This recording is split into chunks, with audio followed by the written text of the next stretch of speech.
Cap ou pas cap? Cap. Oh! Châtaigne.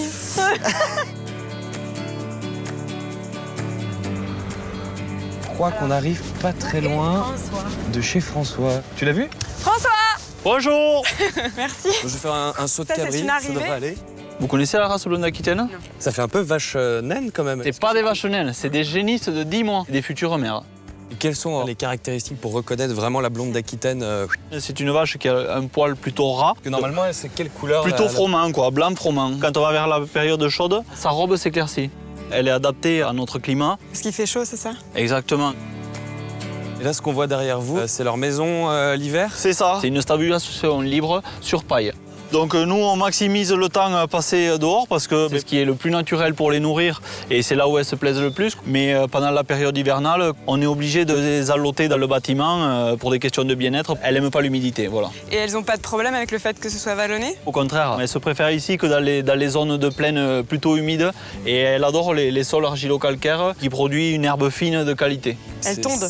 Elles tondent, oui, c'est des tondeuses, exactement. Ces paysages, ils seraient rien sans nos vaches au milieu. Ça serait que de la friche, quoi. Voilà.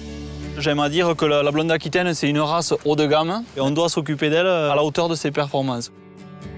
Tous les jours, on les change de parc pour qu'elles aient une herbe tendre. C'est ce qu'elles mangent principalement, l'herbe? C'est leur part principale. C'est ce qu'elles adorent. C'est pas comme nous, si on mangeait de la mousse au chocolat tous les jours, ça nous ferait pas du bien. Et la vache est un herbivore, elle est faite pour manger de l'herbe. Entrée, plat, dessert, herbe. Exactement, de l'herbe.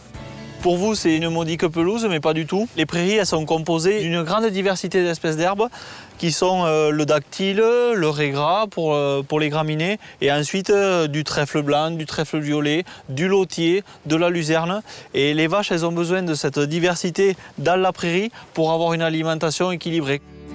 C'est une vache qui a été sélectionnée pour ses aptitudes bouchères. Vous voyez la masse musculaire qui se trouve que ce soit à l'avant ou à l'arrière, c'est que du muscle. Elle ne fait jamais de gras de surface. C'est du persillé qui lui permet d'avoir cette tendreté. Pour moi, il y a juste le goût qu'il faut. Très agréable au palais, très très fin. La meilleure race, c'est la blonde aquitaine, bien sûr.